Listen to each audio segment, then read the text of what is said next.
You're listening to Hooked on Startups, where every week you'll hear from some of the most talented, inspiring, and successful entrepreneurs who share their real-life stories, how they overcame challenges and failures, and how they mastered success.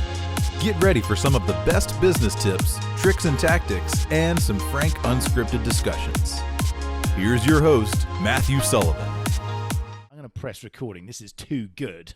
This is probably the best stuff. We're talking about Louisiana crawfish because I'm wearing this T-shirt that I literally grabbed because it was dark when I got dressed this morning.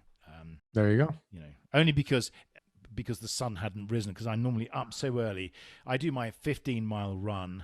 You know, then I do my meditation and I drink green juice that's been harvested by wizards on a blue moon. I love it. You know, and then all of that, and then I'll read for a few hours. And then generally I'll wake up because all of that was a dream. And then I sort of, reach for the nearest coffee. Coffee, bacon, and, the food of the gods. There you go. The cure for vegetarianism. There you go. The opposite of 15-mile runs and green juice from wizards. Yes. Yeah, no, I think that's my plan. I did actually get my bicycle out of the garage the other day, which is an important first step. Baby steps. You know all about fitness, don't you, Dr. Shirag Shemmassian? Do I? Have I pronounced it correctly? Shemmassian, that's right. Yeah, thank you for asking. Do I know all about fitness? I enjoy fitness. So I'm very conscious of needing to sort of push my stomach under my chest as I speak to you. Right. Even though there is obviously, people may listen to this rather than just watching it. It's the same thing. Whenever you speak to a doctor, you always think, "Oh God, he can tell that I've eaten far too much bacon, drank too much coffee," and you have that even though it's thousands of miles away through an internet connection. That's I right. can see the pity in your eyes as you look upon me. or I'm saluting your mental health. You seem satisfied with all these things. So, either way. I think I'll take that. You're okay with That's me. Right. Yes. I love the fact that I'm satisfied with your mental health in the sense that I'm not dissatisfied. In other words, I'm not scared. We may continue this interview now on account of the fact that you're not certifiable. There you go. So there you go. I'm excited to chat with you. Well, good. Well, let me disavow you of that immediately. Let me set low expectations and consistently fail to achieve them. Perfect. But I guess expectations is a key word here, isn't it? Because, you are a medical doctor, which is something that I always wanted to be. And I'm going to make this interview all about me now. But it's something because it's compelling because of the science, interaction, being able to, discover the mechanics of the human body and at the same time be a human. And delve into the magic of how we work.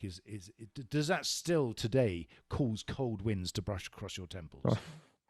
Yeah. Well, one thing I should just clarify off the top. So I'm actually not a medical doctor by training. So I have a PhD in clinical psychology. That's close enough. So, yeah. Well, and I help people get into medical school, and I do that full time. And so definitely familiar with, the medical field, especially medical education and certainly, psychology and psychiatry and all that good stuff. So I feel slightly worse, actually. I feel even more open and under. Yeah, more exposed. More exposed, yes. Yeah. So I mean, it is fascinating. I mean, the work that I used to do, used to do a lot of work in neuroimaging and, diagnosing various conditions and stuff like that. It is fascinating stuff. And it is a treat to, get to know a bunch of students who are exceptional and, that we assist with getting into these great programs year after year.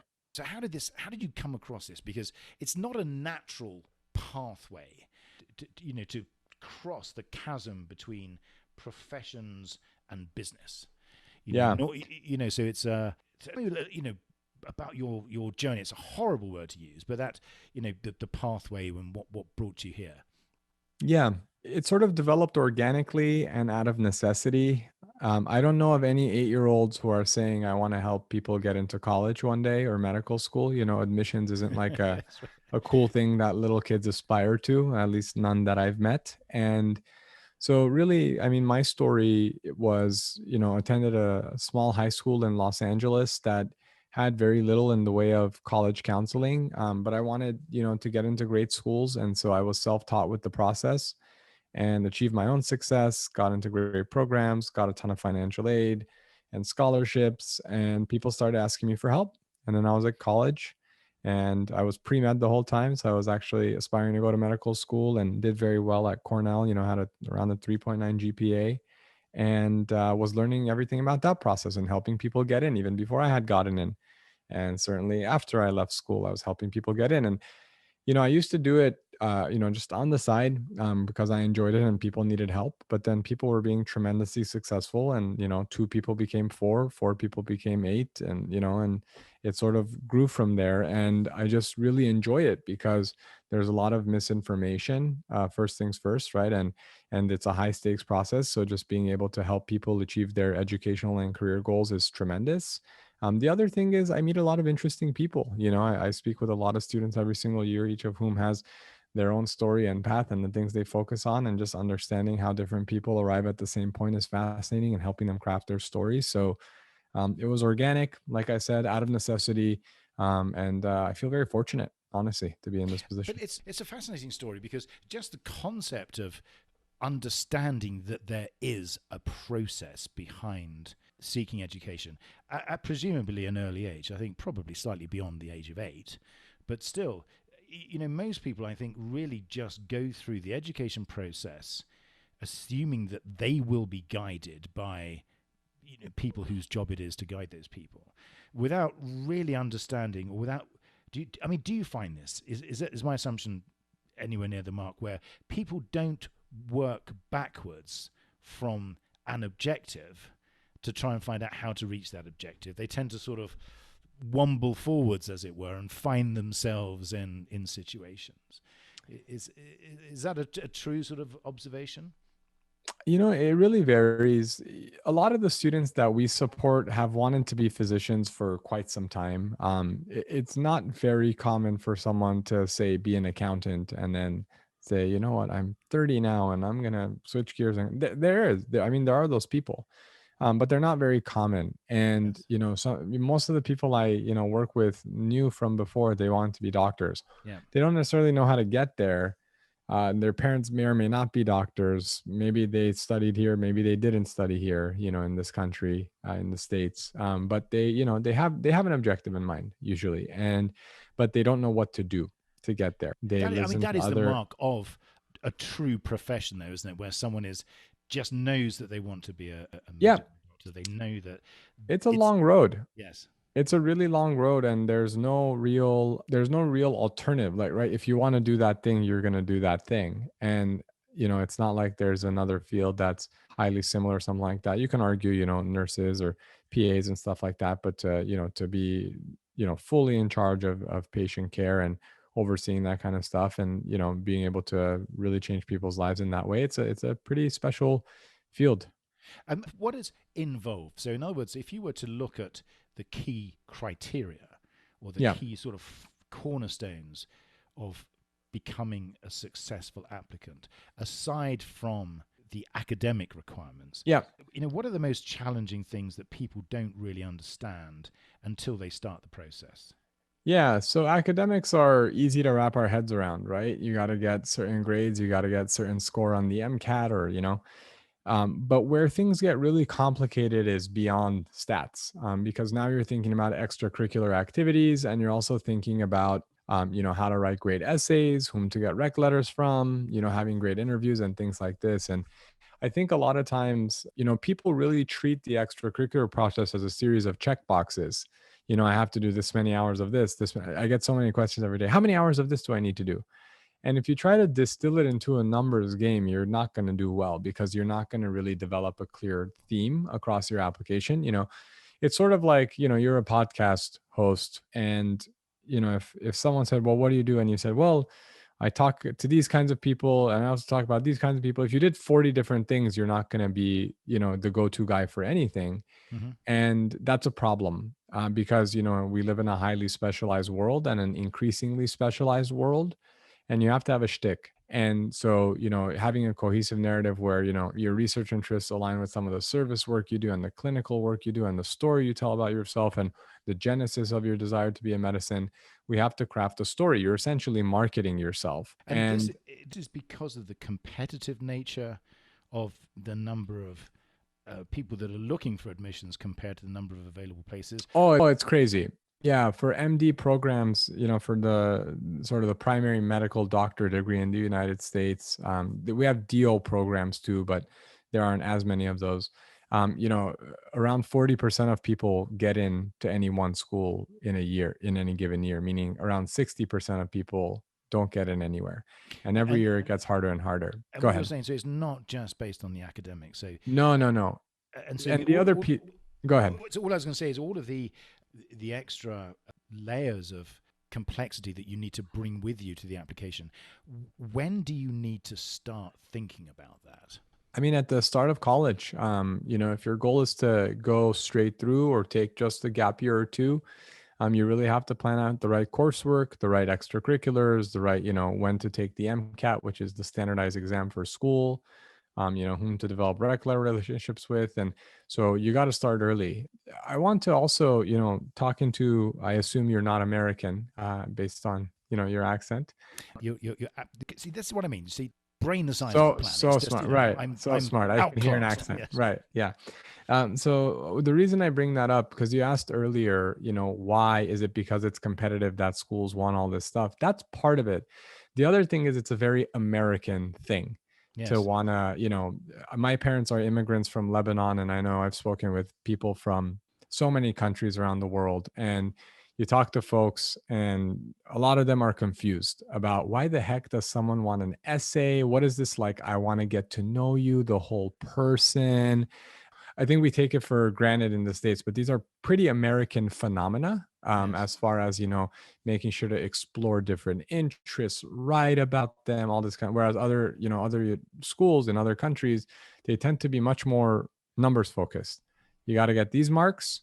Yes. And that's what it is. It's an aptitude thing. And it's just very different here. And so you have to play the American game, if you Yes. will. I'm not trying to mock it in any way. I think there's a lot of value in the system we have here. But, for folks who aren't, as familiar with US admissions, it's really critical to keep that in mind. And also, I mean, as non-American, I mean, in terms of both of us, we can both say that we were born outside the US.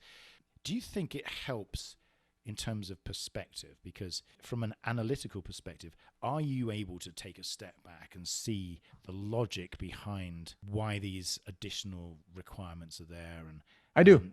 As opposed to being inside the jar looking out. And is I that do. something that's sort of really helped you? Because funny enough, as an immigrant or as a non-US person, I see that as well. You see things and you don't take anything for granted. Did that give you a head start from the beginning? Yeah, I mean, you have to think. So you always got to ask yourself, why do they care about this other stuff? Because, numbers are numbers, but they don't tell me anything about you other than your aptitude and achievement level. And, when I'm trying to evaluate someone to become a physician, I want to know about what drives them. How do they spend their time? What extracurriculars did they pursue?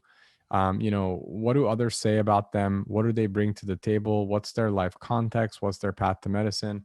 I think there's a lot of value in that because people, have very, very different stories. Some grew up with lower income than others. Others are part of certain minority groups that, have been historically underserved. Others have a particular interest in doing research in a certain field or serving a certain community.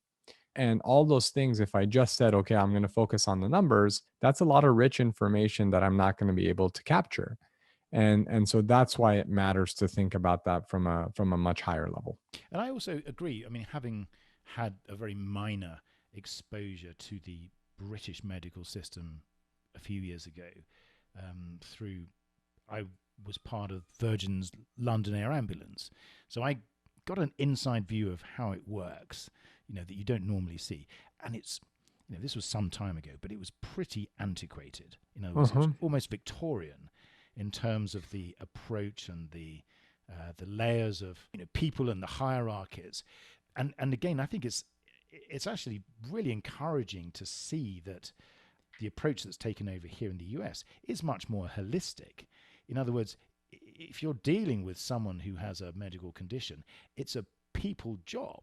So just being able to crunch numbers or remember, gamma aminobutyric acid at the drop of a, drop of a penny may not necessarily serve you. So that's a fabulous thing. But also, my question is, having been through the process with so many people, are there certain characteristics that pop out that make you more competitive if you're able to focus on those? And are you able to create that sort of feedback loop where you can tell people, don't do it this way, do it this way, because you'll have a much better chance of success? That's exactly what we do. So the admissions process, sometimes people think like, oh, I'm applying this cycle. But what you did a year ago, 2 years ago, 3 years ago, that's when it actually started. And so that's why we work with students from the beginning of college all the way through. By the time they get to medical school, we also help people in medical school, get into residency programs. And you see patterns of students who are super successful. And honestly, the number one thing that I observe is an intensity. I almost say that like an intense nerdiness, if that makes sense, because people who are like really, really into a certain area or two and who just explored that with intensity.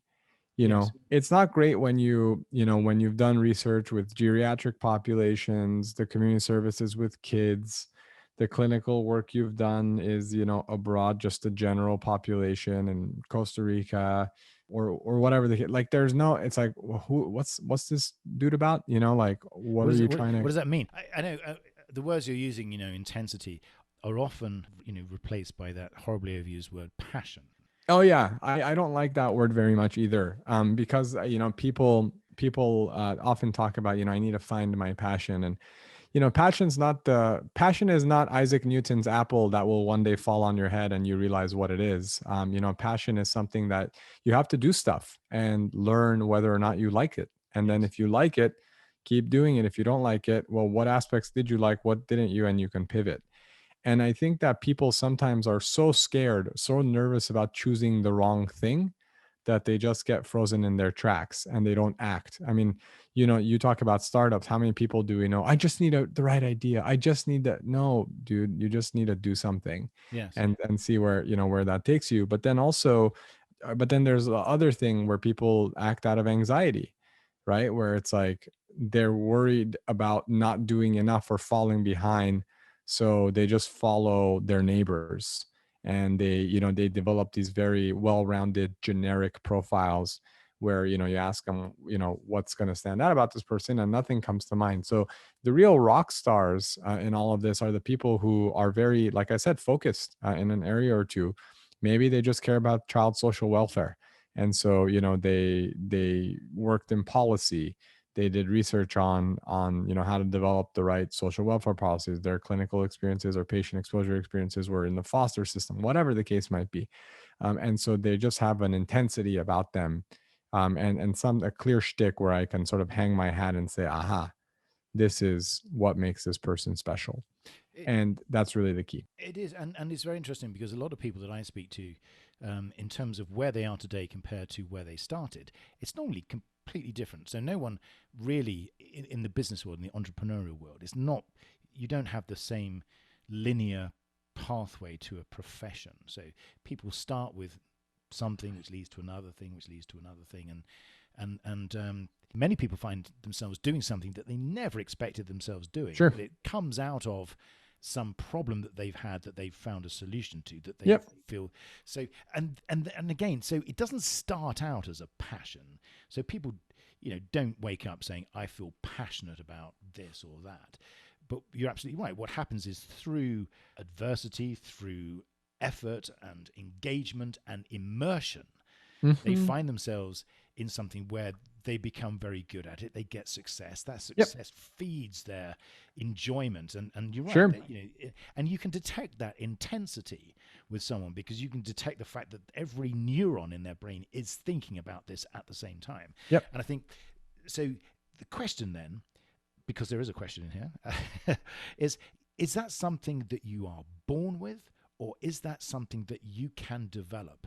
So can you coach people to become intense, and to have that real joy about what they're doing, which can I be think so. delivered in the interview environment.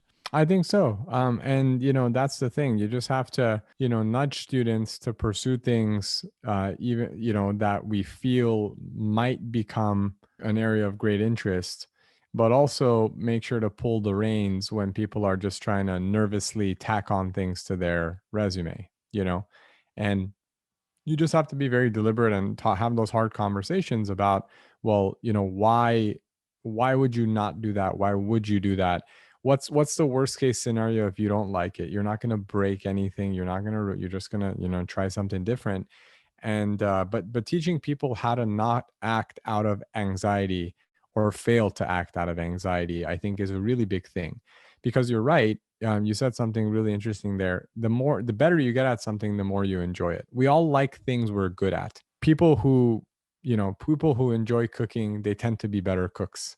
And that applies to everything. But if you don't try it, you're never going to get good. You're never really going to develop that intensity or that passion, to do it. So that's why I think it's really critical for us to have those conversations early and treat it very deliberately. We know what we don't like. We know what we've tried before, but we oftentimes don't know what we are going to like. We only have suspicions, and we got to pursue them. But your approach then has to be far wider than just a medical application. You're teaching people how to handle failure, how to try things, how to and you're trying to do that in a relatively short space of time, which is the Yep. college years, while people are developing as individuals. Yep. So the benefit that your program brings is not just the fact that you'll get into medical school, it's that you're looking at life through a different lens. Sure. You're willing to try new things, and so how challenging is that? And to find the raw material, because presumably you're going to turn a lot of people down as well, because you can only work with the willing. So Right. How difficult is it to find people, because you want to be successful as well. You don't want to get to the end of the period where Right.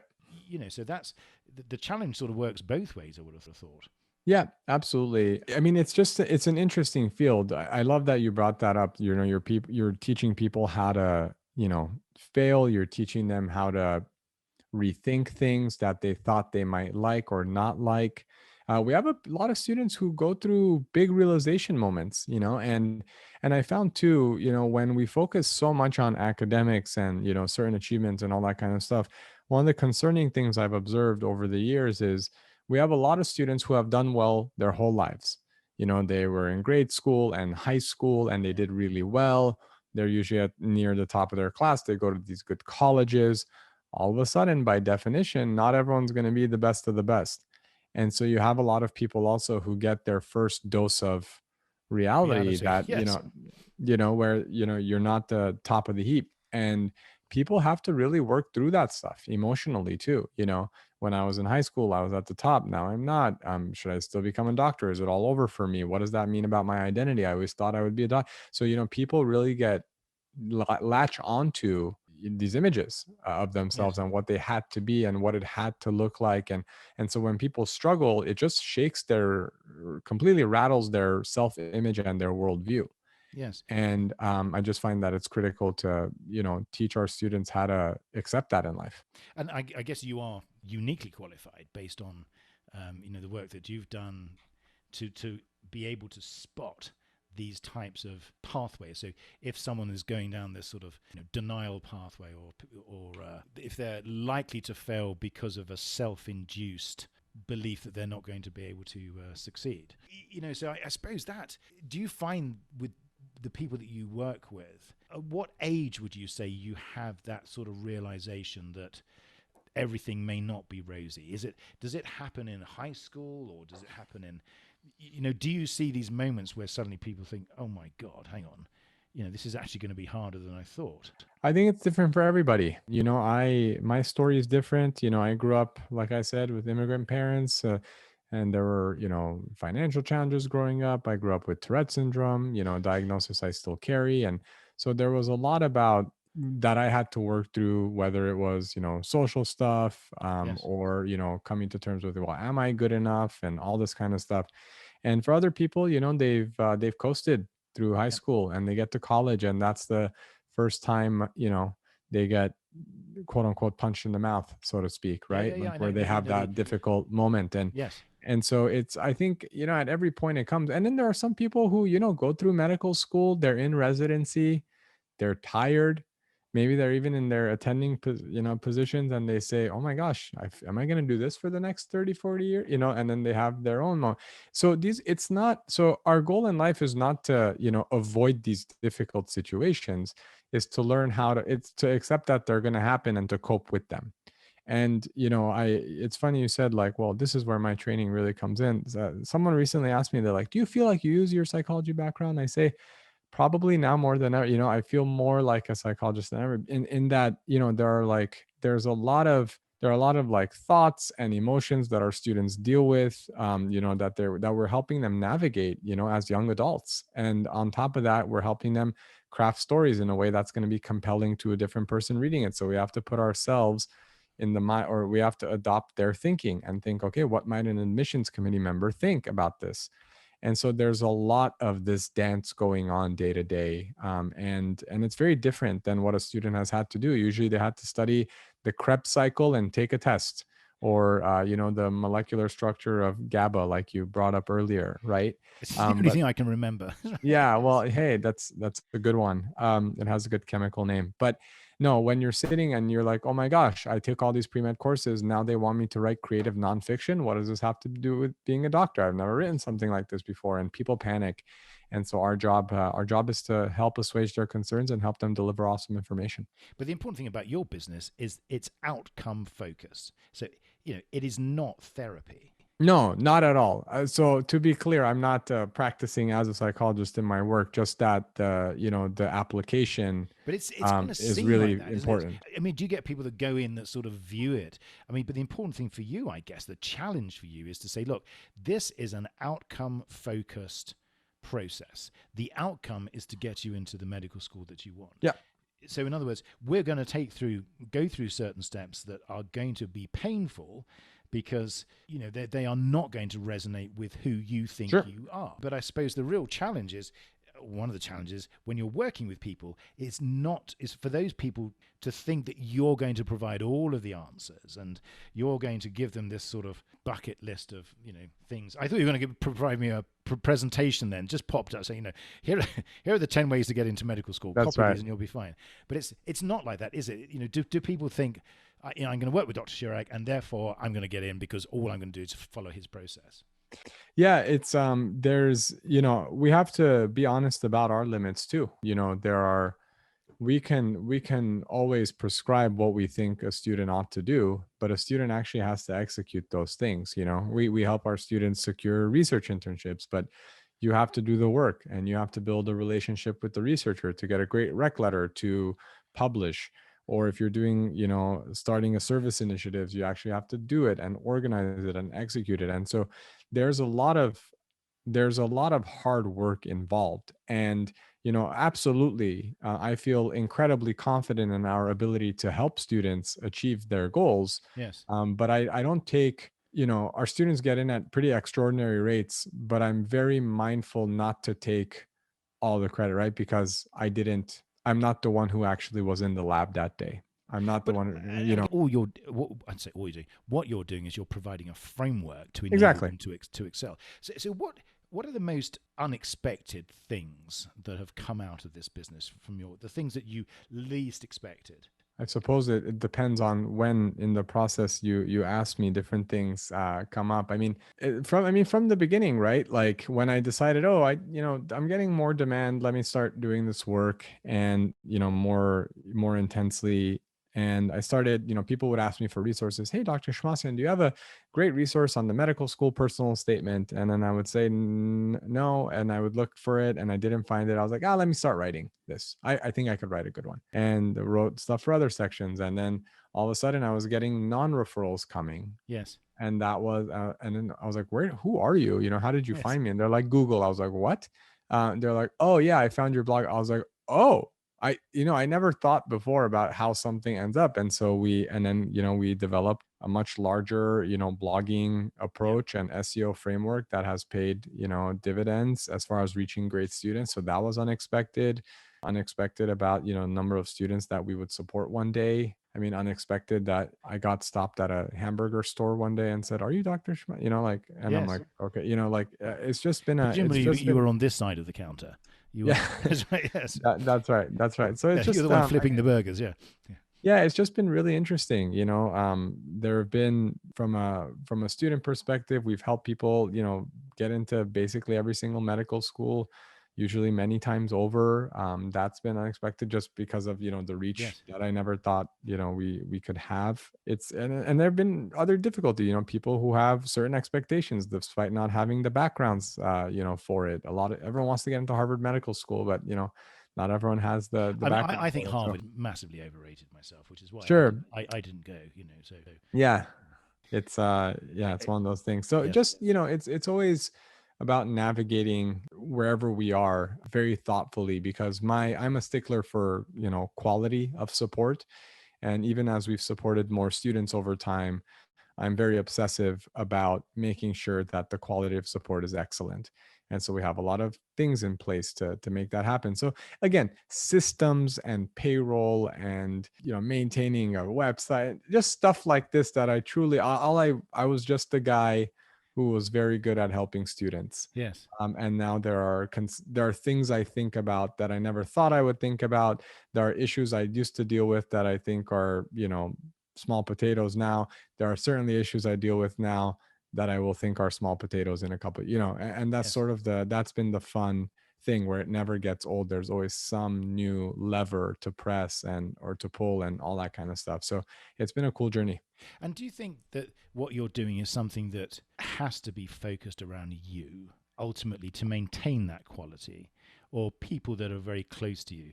In other words, is this something that can over time be delivered through courses and through downloadable videos? Yes. Or does it always need that element of one-to-one, look me in the eyes and tell me, I need to find out who you are truly as a person before I can help you?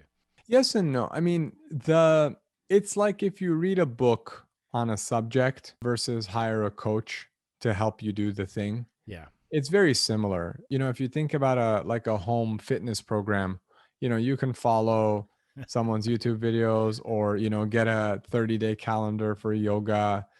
Most people don't do it, or they don't do it as well. They don't push themselves as hard, or they don't know how to do it. They don't know the Yes. right technique. So it's very similar. I put a lot, our site has massive amounts of content. We have a bunch of YouTube videos.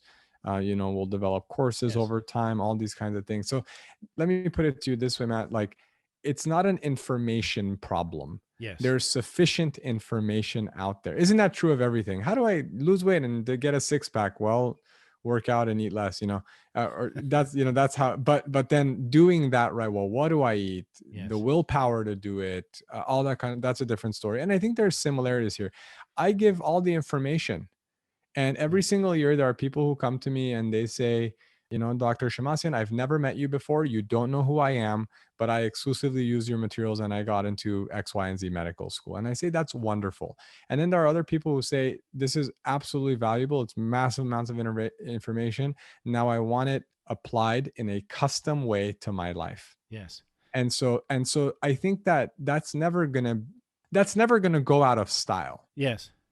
There's a reason why, people hire coaches, whether it's a personal trainer or, or Yes. whatever. Or even if you can make a great taco, there's a reason you still go to the Mexican restaurant. You either don't want to make the taco, or, the other guy makes the better taco than you.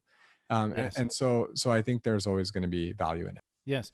And again, do you find yourself as well over time that you dispense with the fluff, and that your approach to people becomes much more digital, much more factual, much more, as the number of your clients grows, your delivery becomes more precise and more sort of Sure. take it or leave it? Or... Yeah, I mean, the take it or leave it is funny. I think I become more me over time, if that's what you're asking. Yes. I think, Well, because you also recognize, so, when you're starting a business and stuff like that, I don't know if this is just personal. I'm sure other entrepreneurs go through this too. You want to impress and you don't want to ruffle any feathers. Right. And so like you take maybe a safer tack to the way you produce content, and but then like your writing is not as, strong as far as speaking to the audience. You're sort of like trying to give information but not piss anyone. And then but as you grow and you're delivering great information, people are basically, they're knocking on your door and they're saying like, tell me what to Yes. do. And Yes. now it's like, okay, like you actually want to know what I think? Here it is. Yes. And so over time, I think our content has become, less fluff for sure. I get to, people write comments on our website every day. I type a lot of responses. I tell people like it is. Yeah. And it's interesting because like people don't want fluff. Yes, you're right. Except as an entrepreneur in the beginning, when we're nervous, we give people fluff because we want everyone to like us or whatever. And then sometimes the people say they don't want fluff, but want you to give them fluff, but not really, right? You get some people who right, say, yeah. Dr. Shemmassian, Yes. like, is this the thing, and you're like, you want the honest answer? It's A, not B. But this other detail, let me give it to you. Will you change your mind? No, it's still A, not B. But I thought it was still A. Okay. And they go away and say, okay, he said A, but I think he meant B. Yeah, but and that is what it is. But our job is to deliver the right information and the right value. Yes. Whether someone takes it is on them. But I found myself, even in this conversation, I wouldn't talk as openly. I would, several years ago, right? Yes. I'm sort of like, I think I've developed also maybe more comfort in my skin, and also know that we do good work. Yes, and, exactly. And it's I like, think why the heck am I going to there's a lot of that. sugarcoat if I know we do darn good work? I think that's the most important thing. I think the moment it comes back to what you were saying at the beginning about, that intensity, the more you believe in what you're doing, and it's true belief, and you have mastery. And the better you get at it, the more relaxed you come, the more happy you are to say, look, I can't be all things to all people. Not everyone is going to like what I'm doing, but I'm pretty happy with it, and I think there's some real value there. So I'm just going to soldier on, and and I think that's a real gift, actually, to be able to find something that delivers that sense of and that's the real joy of being an entrepreneur, where you create something that you're proud of. Mm-hmm. And it's yours, and you're in control, and you have the confidence to stand up amongst everyone else, and which is fabulous, and that I'm sure comes across to your students, and they, through a process of osmosis, pick up that confidence and clarity that can do nothing other than help them on their journey. Yeah, it's and you just and you get better and better and faster over time. You know where to strike the hammer, so to speak, right? Yes. And so, and you just become more efficient, and you get it. It's funny, you get faster and better. Yes. And it's pretty awesome, because now I can read a resume 30 seconds, a minute, pretty quickly identify the good and the bad and what you ought to do. I used to have to take much longer. And so it's, it's a treat. I mean, going back to developing a passion, again, I used to do it because I want to be helpful. Now I do it because I love it. And, yes. And students, find a ton of value from it. If we weren't doing a good job, I wouldn't be here. Yes. And it's just a treat. Seriously. It's fascinating stuff. So great. Well, I think now would be a good time to bring in the Hooked on Startups quick fire questionnaire. Let's do it. Dr. Shirag Shemmassian. Question number 1. What is your favorite word? My favorite word. I don't know why. I just thought, I'm just going to say the first thing that came on my mind. Onomatopoeia. I don't know why. I just thought of a crazy word. Obviously, it's one of the greatest words ever created. Yeah, sure. Question number 2. What is your least favorite word? I'm going to say moist, not because I dislike it, but because I think my wife dislikes it. And, I'm going to throw her a bone there. You're right. There are far too many conflicting vowels and syllables there, I think. People just think it sounds weird. I don't know. Question number 3. What are you most excited about right now? Most excited about right now? I'm really excited about cheese. We had an amazing cheese plate last night, and I had some for lunch today, and I'm just really excited about cheese these days. But, cheese aside, As far as business goes, I'm just really excited about continuing to refine systems and build courses. We have some exciting stuff coming out for our students who are studying for the MCAT. And so yeah, just because we've done so much of the one-on-one work for years, and I feel very confident about that, I'm really excited to just challenge myself in some other avenues. I can just, all I can think about is cheese now. Thank you. Cheese. Yeah, I Sorry. mean, really good cheese. I'm talking about, Camembert and Oh, Robuchon and, yeah. some of the really good ones that you We had a cannot great get anywhere. Taleggio last night. Yeah. I had cheese on my mind. Yes. And why, we're going to have to rush through these now. Sorry, I have somewhere I need to be, and There it's you near go. the refrigerator. Question number 4. What turns you off right now? What turns me off right now? Waking up too early. We have a 3-year-old at home. Love him to death. Sometimes I just want to sleep a little bit longer. But as far as what turns me off, Have you tried no, closing the door? I mean, you take turns with your wife to close the door. yeah, it Put doesn't that work that. sealant around the edge. There's the whole monitor and all that kind of stuff. So yeah, I want to sleep a little bit more. No, what do I dislike right now? I live in Southern California. Delta, variant COVID cases are on the rise here, and just kind of bummed about maybe having to stay in again in the fall. I really love food and eating out and stuff like that. It would be a bummer to not be able to go restaurants and stuff like that. But otherwise, I feel fine. Question number 5, because I've got the hang of this now. What sound or noise do you love? What sound there? Oh, when my son says hi, Baba. I really love that. I think I can guess the next one. What sound or noise do you hate? Dog barking when I'm on a phone call. Right, yeah, that's right. They have this particular skill, don't they? That's right. Their timing is impeccable. Yeah. Question number 7. What is your favorite curse word? Favorite curse word? But don't worry, you can say whatever you like because no one's listening. So you're Yeah, that's right. No one's listening. In Armenian, there's a word barab. It means empty. Like if something's like, I don't know, a stupid situation or something like that, you got barab. Like yeah, I say that to myself all the time. which is fabulous. I'm learning so much here. I'm going to adopt that one, and I'm going to leave a link. So if anyone sort of wants to find out what this word means, BARAB. all sorts of wiki resources on the etymology of barab. Question number 8. Yeah. What profession other than your own would you like to attempt? Oh boy. When I decided, after college that I was not going to pursue medicine, I was actually debating between clinical psychology and urban planning. I really love maps and cityscapes, and I'm interested in architecture. I love food. So I don't know. I feel like I would be a really good, what is it when someone, like a travel planner, but Yes. around food. Like if you said, hey, I'm going to be in Los Angeles for 4 days, where should I eat? And I will build an itinerary for you. I would be excellent at that. Yes. Oh, fantastic. Yeah. Well, there is still room for that. There you go. Yeah. There you go. Next. I'll look out for the next. The next. I can't remember what's the name of that guide, where you have this. Oh, like Zagat or Michelin That's or it. Yeah, one of yeah, those. that's what I'm thinking. Yeah, combination of Michelin and. Anyway. Question number 9. What profession would you not like to attempt? What would I not want to attend? Probably something in botany. I feel like I've tried to grow plants several times and it doesn't work out for me, and certainly not for the plants. So I feel bad for them. So that's probably something that I should avoid. Yes. Have you? I mean, herbs or herbs, as it's pronounced over here. I've always had success with mint. Huh? Only because it's a weed, and you can't actually control the growth. But everything else, I know what you mean. I am Dr. Death. Yeah, it's just something. I mean, I Something think they're just about it. plants generally are high maintenance. They need feeding, they need watering, and Yeah. they're unforgiving. Not my thing. Don't have a green thumb, but Yeah. I'll try to change that. I'm trying to grow a cactus here. Other things. Yeah, so- exactly. Yeah. The gift that keeps on giving. My final question. If heaven exists, what would you like to hear God say when you arrive at the pearly gates? I'm proud of you. Excellent. Dr. Shirag Shemmassian, I cannot begin to express the gratitude that I have for you coming on my humble show and delivering such pearls of knowledge and wisdom. So how do people find out about you and how to take advantage of the services you provide? Yeah.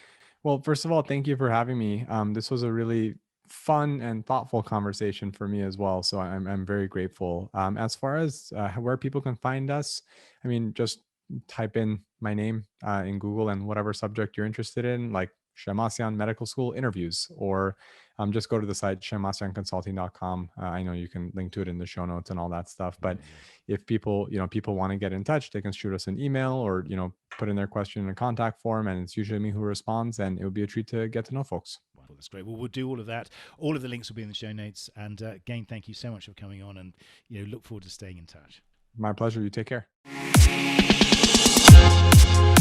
You are listening to Hooked on Startups, where every week you'll hear from some of the most talented, inspiring, and successful entrepreneurs who shared their real-life stories, how they overcame challenges and failures, and how they mastered success. Get ready for some of the best business tips, tricks and tactics, and some frank, unscripted discussions. Here's your host, Matthew Sullivan.